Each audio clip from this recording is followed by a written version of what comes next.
welcome in to the Bucks on the Pond podcast. It is Monday night. It is game week, gentlemen. We are just a few days out from East Carolina hosting Xavier to open up the college baseball 2026 season.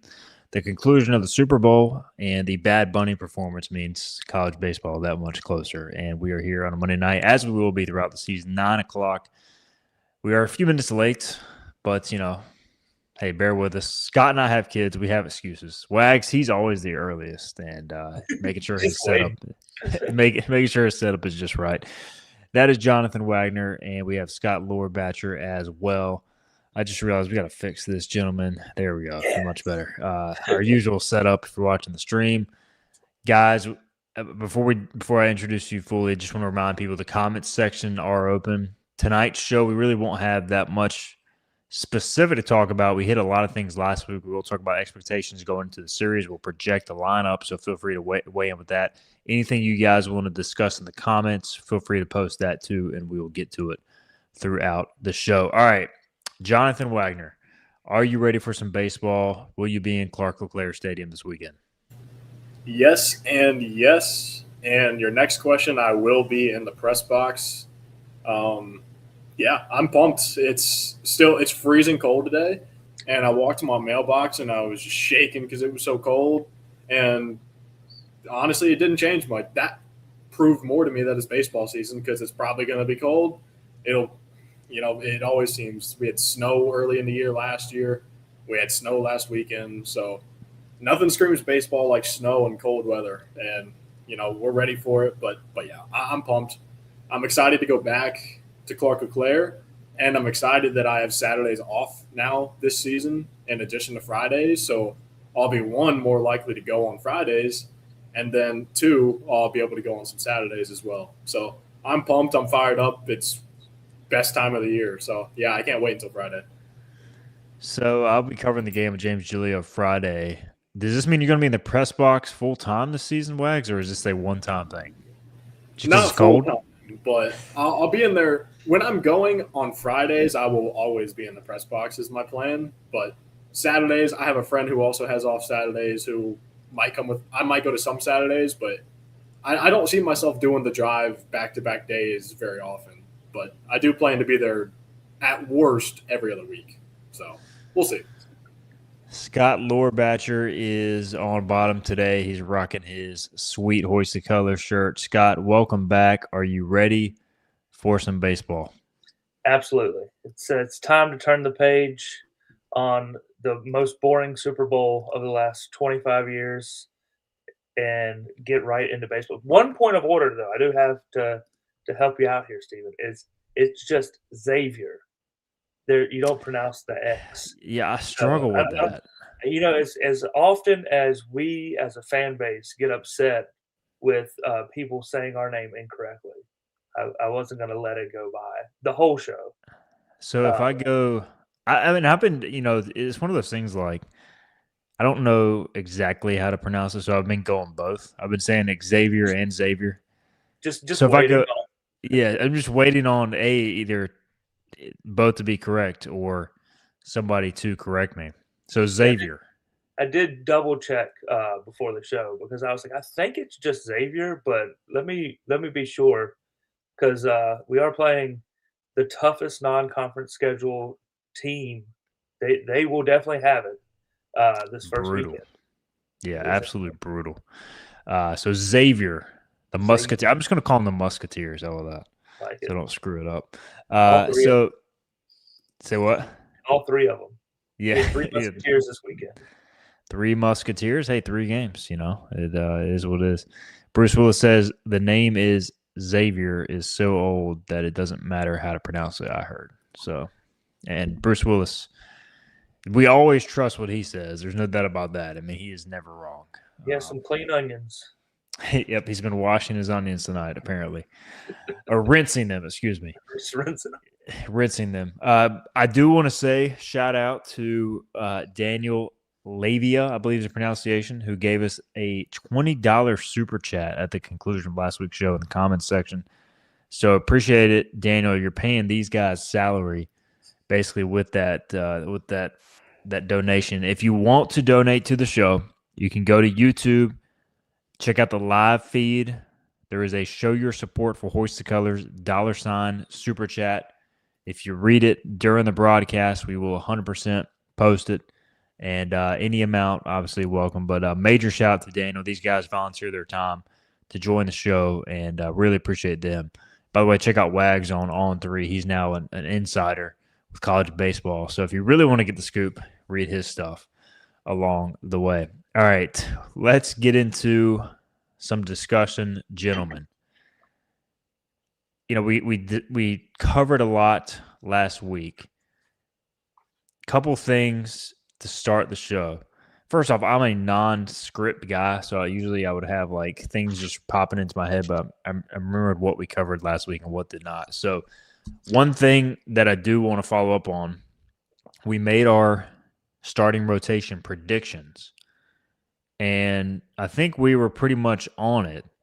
Wags had the official prediction of Ethan Norby, followed by Gavin Van Kempen, followed by Colby Weber. I'm hearing that's a very strong possibility. Our real baseball insider, Hank Hinton, posted on the Hoist the Colors message boards that Gavin Van Kempen will start Saturday, according to Gavin Van Kempen, at the ECU baseball function. What's it called? The banquet? Yeah, there you go. Baseball banquet. The baseball banquet, which is always well attended and a great event. And it looks like Weber may be your Sunday guy. That has not been confirmed, but we'll start with Wags. With that look, let's say that is the starting rotation, not officially announced, but kind of what we're hearing. What is your reaction to it? Yeah, I think it's the right call based on everything we've heard from this offseason. It sounds like Gavin Van Kempen has 100% earned the opportunity to start on Saturday. So for me,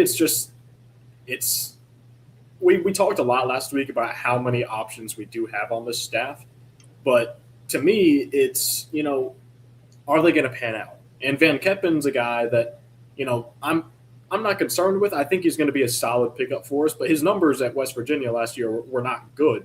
So to me, it's how does it translate to the American and to ECU, and can he give you length on Saturdays? I think that's the most important thing out of a Saturday starter, because Ethan Norby is, once he's fully stretched out, I don't expect him to go out 7 innings, 100 pitches this week, but probably in a couple weeks he's going to be there, and once he gets there, he's not going to go away from it.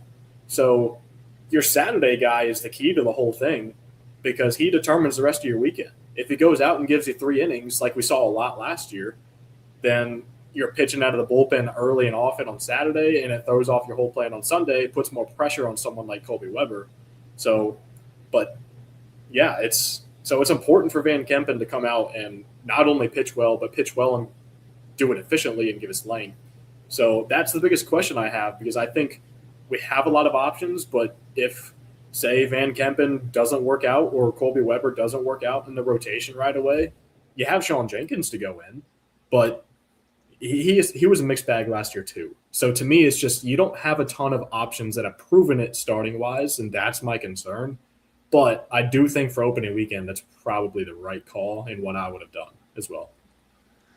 ECU with the rotation as we see it on paper, you got Norby 5'9" lefty, but then you would go 6'7", 240 Van Kempen on Saturday, right-hander.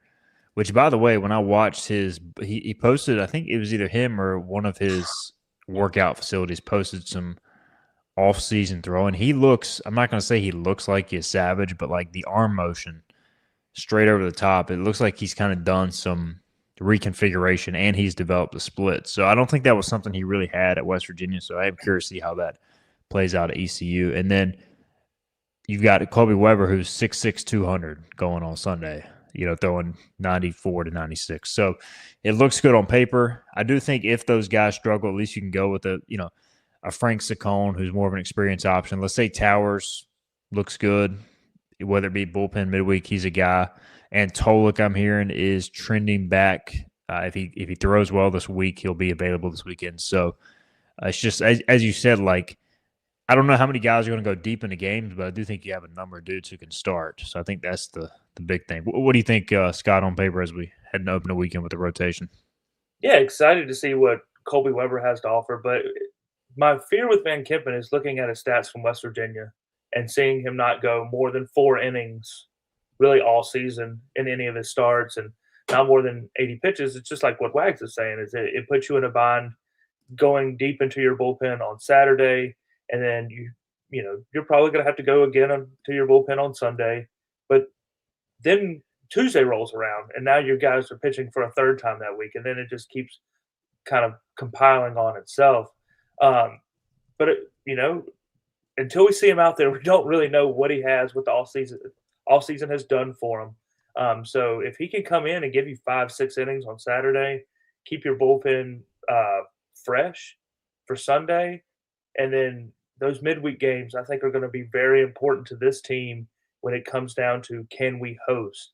So having guys fresh on Tuesday, and we jump right into it. We go Tuesday, Wednesday, that first midweek. So we're definitely going to need guys to give us some length on Saturday and Sunday. The couple things on the D1 baseball rankings, not that I'm like huge into preseason rankings, what it means. We'll start with Norby, number 3 overall starting pitcher. Like, I mean, that's pretty high praise. Obviously, Cam Flukie up there from Coastal. I can't remember who was number 2, but I don't know if I've just undersold Norby or the pitching, and this is not a knock on Ethan because I think he's a phenomenal pitcher, or if like the starting pitching class isn't as maybe good as it usually is, because I think Norby is definitely one of the best pitchers in college baseball, but like I expected him to be like more, just as like me watching ECU over the years, I would expect him to be more like top 10-ish. But number 3, yeah, I mean, that's a statement, Wags. Were you surprised, and your thoughts on that when D1 baseball made that revelation? Yeah, I was a little surprised that he was as high as 3. I thought he would be, top 10, but 3, it's, that's a very high number for a ranking. So good for him, but he's good. When he's elite at his elite level, he might be number 1. And I mean, he struck out 19 guys in the game last year, and pretty much every time he's on the mound, it feels like he's on potential no-hitter watch. He's susceptible to some loud contact sometimes, but you kind of expect that with a pitcher of his build, but he makes up for it, and he's good. When he's on, he legitimately might be the best pitcher in the country, and his frame's going to stop him. I think his body size is probably going to stop him from being like a top 10 draft pick type of guy, but a pitcher like that, if he does put it all together, that's where you're talking for him. So I think it's warranted, but yeah, I think you're right. I do think it's there are some returning pitchers across the country starting wise that are good, and Flukie's obviously there as one, and then you have a whole bunch of guys who are in the conversation, but they haven't all put it all together, and then you have some guys who on the list, if you go through it, a lot of the guys in there, especially like top 20, are guys that were primarily bullpen last year that are transitioning to starting. And that just seems like how it is at a lot of the, SEC type schools. But yeah, I mean, Norby, his work backs him up. If you just look at the scores and you look at his ERA from last year, I think it was a 3.8. It might not scream number 3 to you, but if you watch the games, it's, he deserves it. So good for him, and I hope he stays up there, and I hope he gets drafted highly and proves what I just said about the draft wrong, too.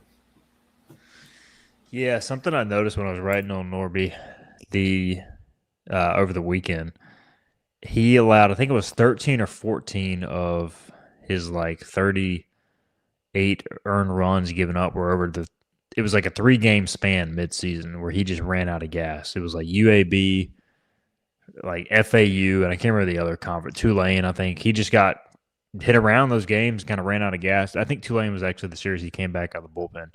I can't remember the other conference series. But either way, if you take that out, his numbers were elite, and the strikeout to walk ratio was elite. So just curious, and a lot of work went into, kind of doing this for the long haul. The other thing with the rankings, Scott, looks like Sean Jenkins. Now, D1 Baseball has him as a reliever. We discussed it a little bit last week, and again, nothing official yet, but it seems like it's kind of trending towards him being a reliever. And the thought process is there. We know he's got tremendous stuff. Maybe he just goes out there, and instead of thinking about sustaining for a start. He just lets it rip. So maybe that leads to more swing and miss for Jenkins. What's your thought on him being a potential stopper in the pen? Yeah, I mean, I think we've seen Jenkins has the stuff to be successful. It's just, can he put it together? And maybe putting him in the bullpen takes some of that pressure that comes with starting off of him and allows him to pitch more freely and to have more success. I think the Coastal Series last year, or the Coastal Regional, you saw how good he could be. I still think that the potential is there for him to be in the starting rotation. I think he just has that good of stuff. He's just 18. Like he's in his what should be his freshman year. And he sacrificed a year of high school to come to East Carolina early. And and for me, I just want to see him have success that leads to him being able to be a high draft pick that he's capable of being. And I do think it's hard not to think that the D1 guys don't have some inside information about who they're putting, because I think Braden Burris was also not listed on the second baseman top whatever they do, and they had him in the outfield. So I do wonder, how much information they've actually gathered, and some of it may just be them projecting what they think. But you had Aaron Fitt on your show recently, and he obviously does a great job. Cody in the chat says, if I could click this damn comment, he says, I love putting Sean in the reliever role. I'm sure it was stressful last year coming to this environment. So relieving should be another good building role for him next year's Friday guy. And we know following this program, just because you start the season as a reliever starter, it just doesn't matter. I mean, we talked about Norby going into last preseason. The coaches did about being a reliever, and he was the Friday night starter game one. So you just never know how it's going to play out. And if he goes out there and pitches well, he'll get plenty of opportunities. So I think it is potentially a good thing about just maybe taking him out of the spotlight a little bit, not put so much pressure on him, like, hey, we need Sean Jenkins to be the guy, and just let him go out there and pitch and let the game come to him. All right, let's get into our lineup projections. How about that? We know Wags has had it ready for basically since I think July 1st, 2025. He's had it ready to go. We'll let him lead off. And honestly, man, I just wrote down my projected lineup while one of you were talking. No disrespect. I wasn't listening. I can't remember who was saying it. Probably both of you guys. And I'm struggling. There are so many different configurations, options. And normally, full disclosure, I make it out to one of the final scrimmages before the regular season, so I have an idea. This week, I was going to go Saturday. I texted Cliff. I was like, hey, man, what time are y'all scrimmaging? So I can, catch a few innings, basically see the lineup before the basketball game. He was basically like, we're not scrimmaging very long, so don't even worry about it because of the weather. So Sunday, I was going to make it out there, had something come up. So we're shooting in the dark here. I'm sure Cliff Godwin knows. I'm sure the staff knows. I'm just going to be honest. We're shooting in the dark, and we'll see who's closest. So we're going to start with Wags. Let's see what you got, my friend. Yeah, so that's my thing when I get bored. I have a spreadsheet for the roster. I don't care about the online roster. I have my own. And when I get bored during the summer, well, I guess winter months, when there's no baseball on, I just go through and I'm like, okay, let's do another option for a lineup today. But yeah, I mean, this is the toughest it's ever been because I do think the depth throughout the lineup is at every position you have multiple options. So we talked about it last week, but I think there's going to be a lot of games where your starting nine is, you might have 3 or 4 or 5 of those guys who aren't in the lineup at the end of the game because, you reconfigure stuff as the game goes on, pins running, defensive replacements. So it's a tough one to predict, but I'm going batting order as well. Yeah. So leading off, I have Braden Burris. I have him playing second base. In the 2-hole, I have Jack Herring in right field. I think he'll return there. Austin Irby batting third at first base. Cleanup, maybe the first surprise, but if you listened last week, I think this guy's going to hit a lot of homers. I have Jack Vogeley playing left field. In the 5-hole, I have Colby Wallace at third base. And the 6-hole, I have Carlos Hakame playing at DH. I just think the best configuration right away is Burrs at second, Hakame at DH. And Grady Linehan batting 7th, playing center field. I think he's good enough. He's going to get the nod. Walker Barron catching, batting 8th. And in the 9-hole, the best defensive shortstop option on the team is Matt Lashley. So I have him rounding things out. How do you feel about your lineup? As in, like, do you The think they're going worst to produce? You know, dating back to my intern days with Hoist of Colors, I love a good prediction. Out of all the predictions I've made for lineups, bold predictions for baseball, football, basketball, this is the worst I've ever felt. That's fair. Do you think they would produce, though, as you configure I'm not sure if that's how I would configure it. I think I would probably have maybe Hakame at short to start games, and maybe you put Sabater in center field, Linehan in left, and Vogely at DH. I think maybe that's the best configuration, but I think Sabater is going to play enough late games. You're going to see him in most games, I would think, off the bench. So I don't know. It's a tough one. And like I said, I think this is the toughest year it's been lineup-wise to predict for ECU. I'm going to guess we don't have any idea that Xavier is throwing a lefty or righty on opening day. Has anybody done that research? Didn't think about that. Yeah. So I guess we'll just roll with it. All right, Scott, let's hear your prediction. Yeah, so I have basically everything Wags just said in his what he would have done. I have Burris batting first and playing second. Hakame batting second and playing short. Irby batting third at first. I have Colby Wallace in the 4-hole. He did hit 10 home runs last year. I just like him there, and it allows you to switch to break up some of the left-handed switch hitting bats. I have Herring batting fifth and playing right field. I do have Vogely at 6, DHing. Sabater. Did we have a debate on his name? Yeah. So somebody told me, somebody posted in the comments that it was Sabater, and then I got a text message saying that he said Sabater. Okay. So I don't know. We'll call him Jeff. Jeff playing center field. And the one that I feel oddly the best about is Walker Barron in the 8-hole. I just feel like that's the most obvious of anything in this lineup and catching. And then Grady Linehan batting 9th and playing left field. I think he does not end the season batting 9th. I think he probably ends the season batting 2nd. But yeah, just like Wag said, that was Hakame at shortstop, Vogely at DH, Sabater in center field, and Linehan in left. Yeah, I mean, very similar on my end. As I wrote it down, I went back and forth on Sabater, Jeff. I went back and forth on Jeff. And I ended up going with Alex Peltier in center field. And we'll see how it plays out. I mean, it could be Linehan, could be Peltier. I think 2 of Linehan and Peltier are starting in the outfield, and it's just a matter of what the configuration is. But either way, Braden Burst leading off and hitting first, playing second base. Jack Herring, 2-hole, which is how they finished last year. And then I'm torn. I have Irby hitting third, playing first, because he went on that run last year in the 7-hole. But, I just feel like you got to start him hitting in the middle of the order. I've got Jack Vogely hitting in the 4-hole, designated hitter.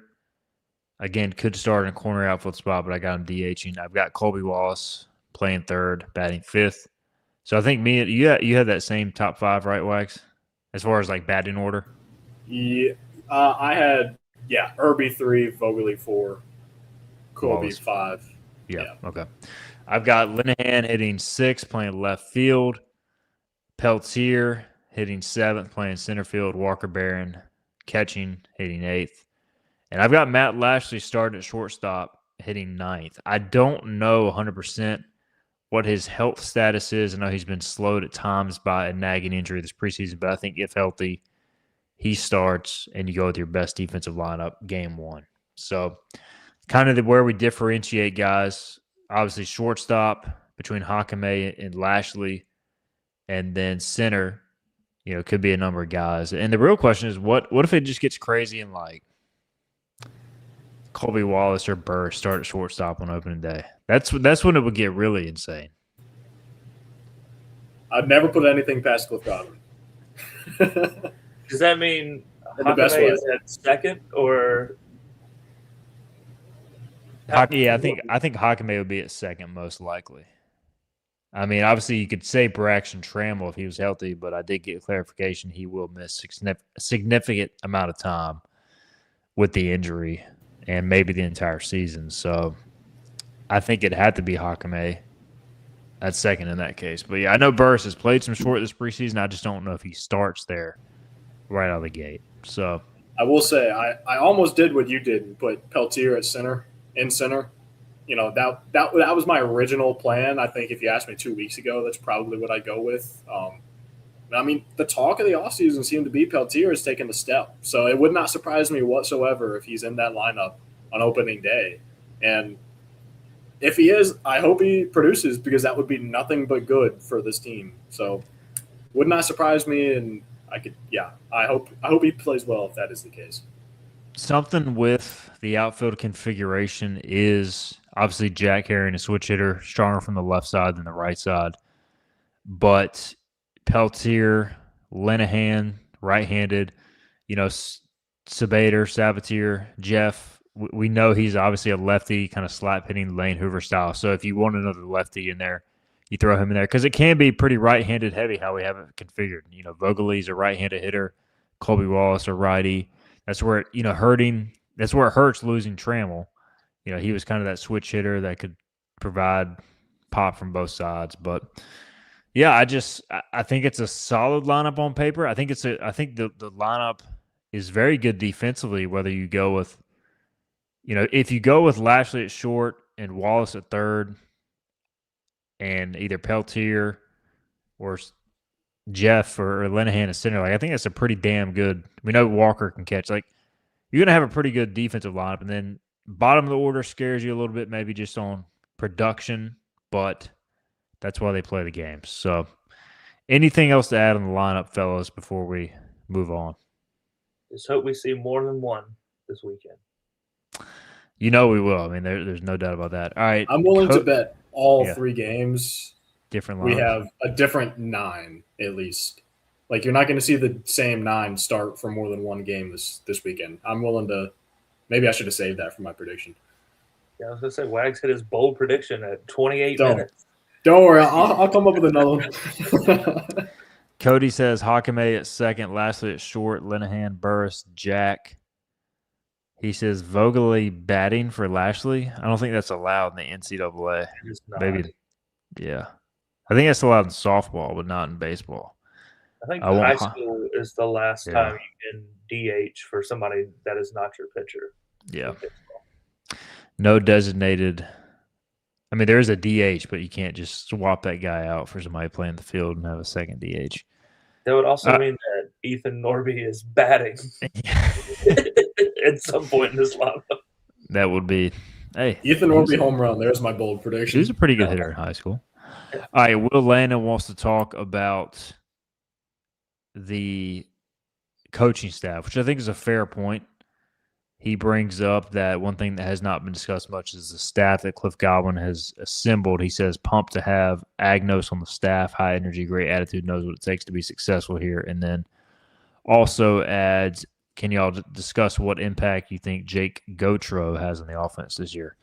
I mean, I think those are great points, great questions, Will. Looking forward to seeing the jungle this year.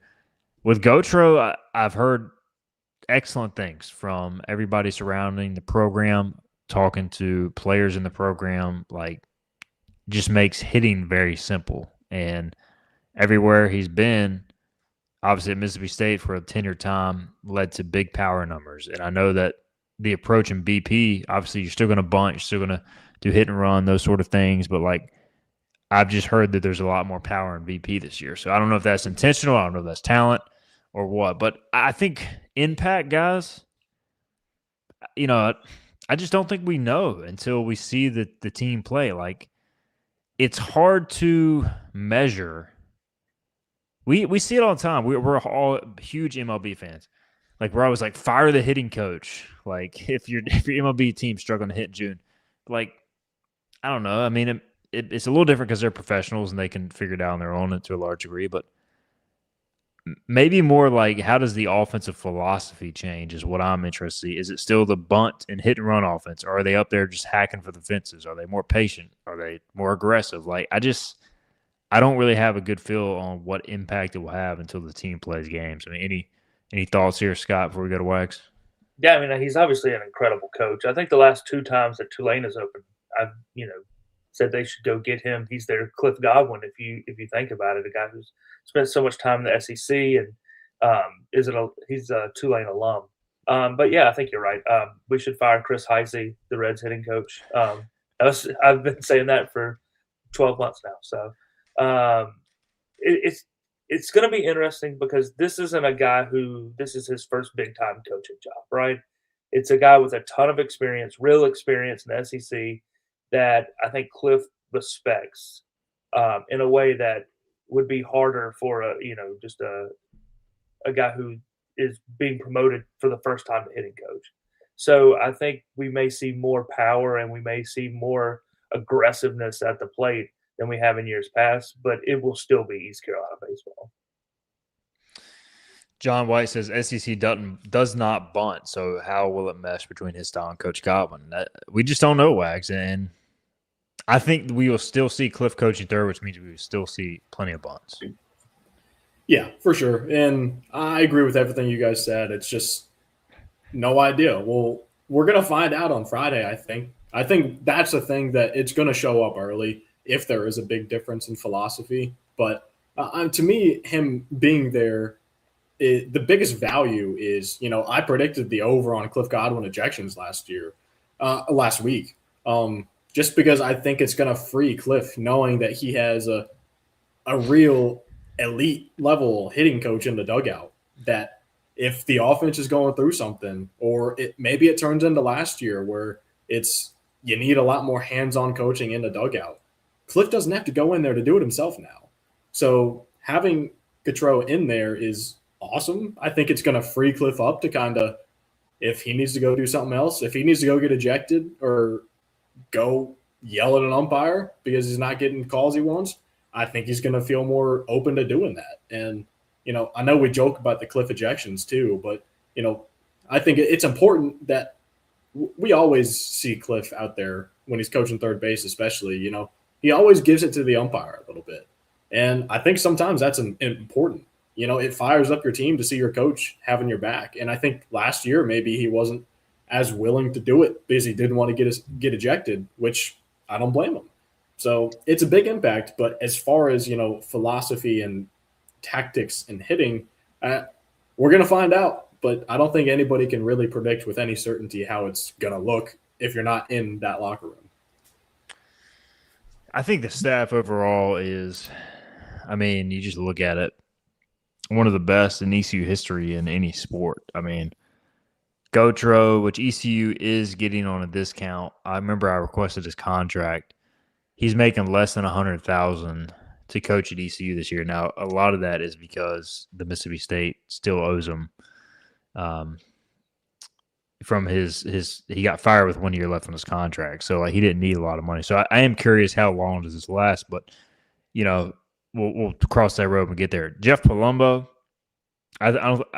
everybody in this chat on this video knows what Jeff Palumbo means to ECU baseball. Like a lot of this probably wouldn't be possible without Jeff Palumbo as well. So arguably the best assistant coach in the country, legitimately. So and then Austin Knight, everybody wants to fire Austin Knight every year because they think college baseball pitching should be, just flawless. But in reality, he has posted some of the best strikeout numbers. He's produced some of the best pros in program history. And then, goes on down the line. Agnos, Packard, Francisco. Now we're bringing in former players. The staff to me is elite. I think it's the best staff ECU's ever had in baseball. No disrespect to anybody. Dan Roselle was a great pitching coach as well, but this is an elite staff, and I just think it's a chance to have a very special year from the players to the staff, and they just got to be healthy have some luck as well along the way. So, but I did talk to Agnos, by the way, during the fall. I haven't talked to him in the spring, but the dude was like on cloud nine to be back with the program. Now, I don't know if he's making any money, but I just think he's excited to wear the purple and gold against Scott. And like, it's good to have AK obviously leading the pitchers, but when you can just walk down to the bullpen and talk to Jake Agnos where you go in a big situation, because he'll be down there, from my understanding, it's a pretty big deal. Yeah, it's awesome. It's awesome to have guys that were a part of this program be able to come back and get their college coaching career started here. And we'll see where they go from here. I mean, you look at Eric Tyler. He's at Virginia now, right? He did leave with. I think so. Yeah. And like that's another guy that started here and has progressed and is having a successful coaching career. And I want to see all of these guys succeed. I want to build out that Cliff Godwin coaching tree so that whenever he decides that he wants to hang up his little third base helmet, that we have a guy that can come in and be the next Cliff Godwin. And I want to see those guys have success all over the place. And it's really, I've always thought we need an Agnos on the team to make it to Omaha. We almost made it with both of them, so I'm glad to have him back. All right, guys, what do we want to see this weekend? I mean, we can obviously we want to see a sweep and ECU win every game, but like expectations, it's opening weekend. It's like it can be sloppy. What if you could say one thing you want to see this weekend first and foremost above all else? What would it be? We'll start with Wags. Putting you on the spot here. Yeah, that's a good one. I'm gonna kind of just talk here until I figure out what I'm gonna answer. But to me, I'm gonna go to Colby Wallace, and I want to see his power come through right away. Because last year he showed glimpses, and he had 10 home runs, and it kind of came in spurts. And he went, a long gap between homers a lot. But I want him to start early and often because he's probably going to be hitting, either 3, 4, 5 in the lineup, whichever way you want to put it. But I think, I mentioned last week, I think you need a guy in the lineup, and I think Austin Irby is going to be that. But you need protection for guys in the middle of your order. So if you have Austin Irby in the 3-hole and Colby's hitting 250 and he hasn't hit a homer in a month, then I think teams are going to be a lot less scared of Colby and they might pitch around Austin. So I think having Colby develop as your go-to middle of the order power bat, playing good defense at third base, I think is really important. So I would love to see him do it in game one. Just come through and hit a homer, but come through with 1 or 2. Just run into a couple balls here. And I know it's going to be cold, but just run into 1 or 2, start hot, and then don't let off the gas. And even if it doesn't leave the park, if he's just hitting the ball with authority, I think that would be a good sign. Scott, how about you? I just want to see length out of our starting rotation. And, I know it's early in the year. You're probably not going to see anybody throw over 100 pitches. But I want to see guys get to that, 85 pitch mark and be past the 5th or 6th inning to allow our bullpen to be a true bullpen and not do these kind of staff games that we've had to do in the past. And for Van Kempen, if he's in the rotation, I want to see him successful his second time through the lineup. Because looking back at his WVU numbers, it seemed like that's really where he struggled. 2 things for me, so I'm going to cheat. I just want to see somebody who can play shortstop at a high level right out of the gate. And the other thing, I'll echo Will Landon's comments here. I was going to hit on this too. The bullpen. I think we got options down there that we know about, but what are the roles going to look like? And it's going to take time. But no matter what the score is, and you're going to be pitching in pressure situations anytime you're pitching at Clark LeClaire, but you would like some guys to basically show they belong in these first 5 games before the intensity meter is turned up from 5 to 10 going into that UNC series. Because I just imagine that UNC game, the first Friday game, Norby's going to give ECU a chance to win, but on the other side, you're facing a really good arm as well, probably DeCaro. And who are you going to go to out of the bullpen to either keep the score there or shut down the game? And I want to see somebody in the first weekend who's like, all right, that guy looks like he could be a guy. This guy too. I like this lefty versus a tough lefty bat. Just kind of see some of those things shake out. And then ideally, guys, see like 6, 7 different arms out of the bullpen. Just because, I mean, it's probably not going to, like Scott said, you're not going to go past 85, 90 pitches. So, but you also don't want to see the same reliever twice. Obviously we love Danny Beal and steroids, but I don't want to see Joe Webb twice, ideally, in the first 2 games or anything like that. So, just kind of curious to see who's deployed when, where, how, that sort of thing as well. All right, we will. Any other things y'all are looking for before we move on? Because I do want to bring up just kind of some things around the conference to look at, and then we'll circle back with our predictions. But any other things y'all guys that I missed? Yeah, I think like you said, just some of the bullpen guys. A guy like Luke Payne, a transfer. A guy like Gabe Beschloss, who was here last year.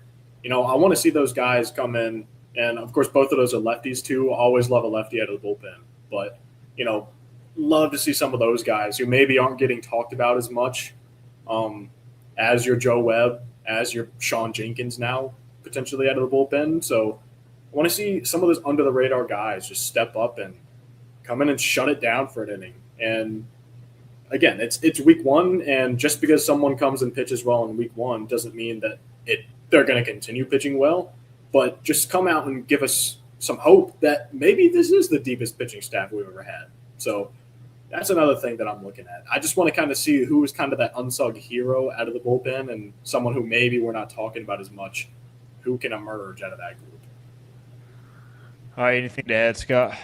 Yeah, I would just say in years past, we've kind of started light that first weekend. This is not the case this year. Xavier was a first 4-out team in 2025. Big East preseason third. They're a legitimate baseball team, and they're going to give us a heck of a series. So I know it's not typical that we play teams that are of their caliber this early in a series. So I do think these games will be maybe closer than some of the games that we played against the schools named after presidents the first week in the past. Couple of notes on Xavier, pick 3rd in the Big East. They do have the preseason Big East Player of the Year, Connor Misch, M-I-S-C-H. Last season, he started all 59 games and hit .332 with 44 walks, a .485 on base percentage, 50 RBI.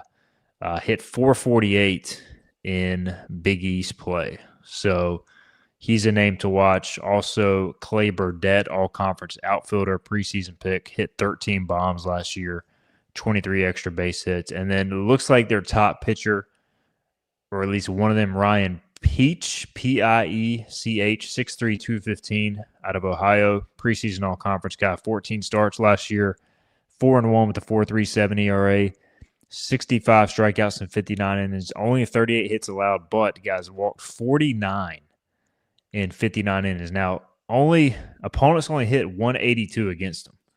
So when he's on the mound this weekend, expect a lot of erratic pitching, but he obviously has a good arm as well. And just to give some perspective, last year they opened up in the Sanderson Ford Baseball Classic in Arizona. Lost Oregon State, but beat number 25 Indiana, beat UNLV 10-1, and lost Oregon State again. So they split that 4-game set. The year before that, they opened at Clemson and were competitive, did get swept. And the year before that, they opened against Oregon in a 4-game series and lost 3 games, 2 runs or less. So, look, they're used to being tested right out of the gate. And really good stuff. John White, by the way, also says batters only hit 111 against his breaking balls. John White bringing the analytics to the tape here.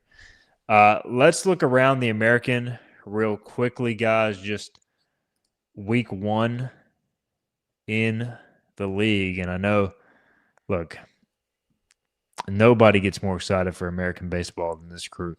Northern Colorado will be at Wichita State. San Diego visits Charlotte. Obviously, Xavier going to ECU. UTSA, our friends in San Antonio who are probably listening right now, waiting for me to throw a jab. They host South Dakota State. Toledo's at Memphis. Illinois at USF. Notre Dame at FAU. UAB at Florida. Northwestern at Rice in a battle of academic powers. And then Tulane is at Loyola Marymount. So there is your weekend opening slate for the American. Does anything stand out there? I'm not sure if any of those are tournaments because I'm just looking at the Friday schedule, but that's how it You say appears. Illinois is at USF? Yeah, Illinois is at South Florida. I think that's a sneaky, really good series out of the gates. Just college baseball as a whole. Illinois was a lot of the season last year a fringe tournament team. You know, they were on the bubble until the last weeks. So Illinois is kind of always in that range. So yeah, I think that's a good test because to me, you know, UTSA was good last year, but the big question is always, will there be that other team that's good this year? We think ECU is going to be, you know, good again and return to the top of the American, but who's behind them? UTSA, you think so, but they lost a lot from their team last year too. You know, is it USF? Is it Charlotte? Is it someone else? So I think USF kind of getting tested, and obviously whoever you said is going to Florida, that's a test too. But, you know, someone against a fringe tournament team like USF, I think that's going to be a good litmus test right out of the gate because I think USF, once Mitch Hannahs kind of gets them going, I think year 2 under him, they should take a step forward. So we're going to know right away. Scott, are you looking forward to any other American action? No. That's No, I'm kidding. completely fair. I think that San Diego series at Charlotte is probably pretty important for our league. San Diego is another team that is a potential at-large type school for the NCAA tournament. So if Charlotte wants to get in, that's a big one to win. Yeah, I did look over UTSA's schedule. I think they play Dallas Baptist next week. But other than that, really not a challenging non-conference for them. They're going to need to win a lot of games if they want to get in as an at-large. I'll be honest with you, UAB and Memphis, if they win any out-of-conference games, is a plus. But as a whole, we need the conference to do well, especially the teams at the top. But yeah, I do think San Diego is a team that is going to be really good this year. And if Charlotte can take 2 out of 3 from them, it will for sure help this conference push for more than one bid the way that it has in the last, couple of years where it's kind of taken a step back. William Alexander says, who do we think is a breakout hitter and pitcher? P.S. It was a great week. At least we didn't have to suffer both UNC beating Duke and Drake May winning a Super Bowl. More UNC thoughts on the way from Wags, but he's wearing his Carolina shirt. Yeah, it is true. He is wearing a Carolina shirt. If you're, you got to sit up a little higher and get that Hurricane logo in there. If you're not watching the show, it is a Hurricane shirt. So we did breakout player last week. I went with Kalinic. If I had to say a pitcher, I guess I'd go Dawson Neal, left-hander coming back from injury. Who did you guys pick? Do you already remember? I had Sean Jenkins, so I went pitcher there. But hitter-wise, I think Alex Peltier would be my pick. And, again, I think Peltier is going to step forward, be a little more consistent at the plate. And then when he is out there, he's going to play an elite defense. So Peltier I could see taking a step forward. Gabe Beschloss, another pitcher I could see having a bigger role. Any lefty. Yeah. One of them's got to be good, right? Multiple Gabe Beschloss mentions on the show tonight. Yeah, I had Walker Barron as breakout hitter, and I'll go Nick Moran as breakout pitcher. Another lefty. I like that. All right, Brandon Carr in the chat says, Igo, thanks for the show again. Your arms look huge. You've been working out. Scott, great shirt. Wish I had one in the mail.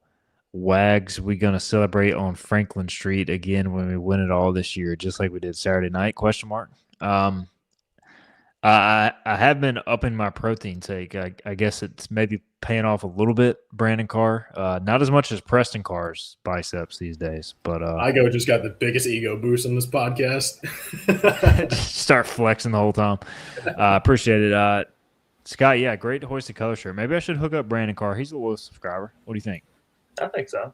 Can I get a new one? I've got a hole in mine. Yeah, I've got a hole in mine. I figured a hole already. I mean, how much have you been wearing it? Oh, I've had that since I was in college. Okay, that's fair. It looked better than that Carolina shirt you got on. Well, actually, I need polos, I think, is our next step. We need the Hoist the Color 24/7 Sport polo. Yeah. See, I probably can't wear a 24/7 one, unfortunately, but you give me a Hoist the Colors polo, I'm all in. Have to pin on 3 right above it. Kurt says, it was good seeing you today at the China 10 Bagel Man parking lot, LOL. Yeah, good to see you, Kurt, as well. I was picking up some breakfast before the show. Free plug, Bagel Man. Dude, I love Bagel Man's breakfast, man. I don't know how you guys feel about Bagel Man, but they hit the spot. China 10, I don't know if I've ever officially eaten there. So we know Wags hasn't. He's not a Chinese guy. I mean, They don't have chicken nuggets. Chicken nuggets and pizza. Yeah, Wags, you can find them there. Hey, they do have a pizza bagel at Bagel Man. Have you tried that, Wags? I've not. You need to get on that. Okay. All right. Enough free plugs. By the way, Johnny Robertson coming in and says Billy O'Connor said earlier today that right-hander Peach will be his Friday guy. So ECU will see the 6'3 righty who great stuff, little erratic command. All right. As Bruce Willis tells us not to eat Chinese food in 2026. Trust me. Let's make our predictions, gentlemen. We always conclude the show with our series predictions, and then we go with our bold predictions. So let's go series predictions right off the bat. As of now, scheduled for Friday, Saturday, Sunday. We'll see how the weather. It looks like solid weather, a little cold, but maybe some rain in the forecast Sunday. We'll see if it changes. But as of now, traditional 3-game series. We'll save next week's midweeks until the midweek. I know we had a question about Campbell earlier. We're not going to talk about that game until we have to. So, almost did it. Xavier ECU. Scott Lorbatcher, we'll start with you. What do you think on the series? I'll go 2-1. I think Xavier, a top 40 RPI team, or right on the edge of that last year. I think this is a good program. And I still need to see Van Kippen go more than 3 innings to trust that. And I think that can really put you behind. Also, some weather on Sunday makes me think that maybe one of those games gets pushed up. A doubleheader, I would always predict a split against a quality opponent. So I go 2-1. I think we win Friday and the second game on Saturday or Sunday, whenever it's played. Wagonator, what you got? Yeah, the Mr. Optimist is coming out because I'm going 3-0. I think all 3 games are going to be tight, but I think the pitching depth, the bullpen depth that we've been talking so much about is going to show up and be the difference. I don't know if I see any, 10-8 type of games. I think it's going to be more, 4-2 in all 3 of them. But yeah, I have a good feeling about this team, and I think they're going to be really good. So I think they're going to start off with a 3-0 weekend and a sweep against a good tournament caliber team. So I'm changing my tune, I guess, this year. A sweep would be, I'm not going to say a loud statement right out of the gate, but it would be at least somewhat of a statement against a Xavier program that is really good. I'm going to take the easy path and go 2-1. We need to really track this year who nails these and who doesn't. I'll keep tabs. I got the spreadsheet open. Don't worry. Keep it on the spreadsheet. I'm going to go 2-1. It's a little bit of a boring pick, a little bit of a safe pick, probably the odds-on favorite. I think it's just hard to sweep opening weekend. I think with so many moving parts in the pitching staff with defining roles, I could see a game slipping through ECU and Xavier winning one of these games. So I'm going to go Pirates win the opener. I'm going to say they win the first 2 and then lose the finale as they win 2 out of 3. But that is my official prediction for opening weekend. All right, bold prediction. Who wants to step up and go first here? I think Wags has been itching. I'm ready. I came across it a few minutes back, but, I think we talked about a lot how, at least I've said, I don't think very often this year that the lineup that starts a game is going to be a lineup that finishes. And you might think that I'm going back to the same prediction I made earlier, but I'm not. But I think that your opening day lineup, or let me say game 1 lineup, all 9 hitters who start in that game will have at least 1 hit on the weekend. All right. I like that. And now that I think about it, I had another one too, but I've said it out loud, so my prediction's in. One of you is going to took- take my other one. I feel it. It took me a while to process that. If none of us take it, then you can circle back and make a second bowl prediction. That will not count unless you hit both. Scott, what you got? I'm going to go with 5 different Pirates hit a home run this weekend. That would be very impressive given early in the season, cold weather, but that'd be big time. You know, one guy we did not talk about at all in our lineup prediction that I was tempted to put in just based on the offseason he's had is Alex Boucher. Alex Boucher, I've heard, has just crushed the ball this offseason. And I don't even know if he's going to get a plate appearance this weekend for sure. But I'm going to say he does, and I'm going to say he hits a home run. He's going to hit one of those 5 home runs Scott just said. I like it. That would be a boon for me if he comes in and hits a home run for my prediction. Absolutely. So let's roll with that. We'll piggyback off that. Alex Boucher open a weekend home run for the guy who's flown under the radar but has had a great offseason with some pressure off his shoulders. All right, Wags, what's your second bowl prediction? Yeah, I was going to say that Matt Lashley, who we've all talked is probably more of a defensive shortstop, and maybe we don't know how his bat's going to translate. But I was going to say that I think Matt Lashley shuts us up and hits 500 on the weekend. And however many at-bats he gets, but he hits 500. Matt Lashley hits 5 home runs on opening weekend. You heard it here first. It's 5 for 10, 5 bombs. 1 for 2 with 7 sack bunts and a sack fly. That is completely possible. Will Landon says bold prediction: Blade Carver is this year's John Collins. Comes in randomly and mashes. I like that. Bruce Willis says yay, and JPN says 2 stolen bases for Alex Peltier. JPN also on the board with 3-0. Brian Wallace on the board with a 3-0 prediction.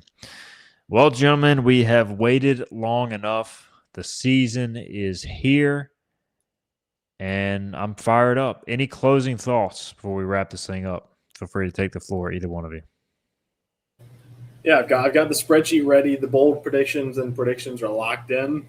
I went with my first one for the record, but yeah, I'm excited and I'm ready to be back in Clark Eclair. I don't care if it's going to be cold. I'll be in the press box anyways, but bonus bold prediction. I will not just make 1 press box appearance or 2 like I did last year, whatever I did. That one is definitely going to be a flop. This man shows up for opening day and he will not be back. Bold prediction, I will make at least 5 press box appearances on the season. That's beyond press bold. box appearances in this bold prediction. I mean, I think he's showing up for the UNC series to make 5. Brandon Carr happy. 5. And then he's not showing up again. I'm going to prove you. I know I said the same thing last year, and I can't hide from that, but I will prove everyone wrong this year, specifically you and Philip. I go. You will definitely prove me wrong because I mean the odds on that are like plus 7,000 for. Well, now I'm going to go take your normal seat when I get in there. You know I'm early. That's fun. I'll roam around, find some. I got to take some pictures on opening day, anyways.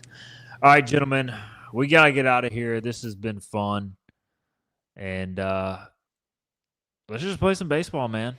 It's been too long. I know it's a little cold, but I'm fired up.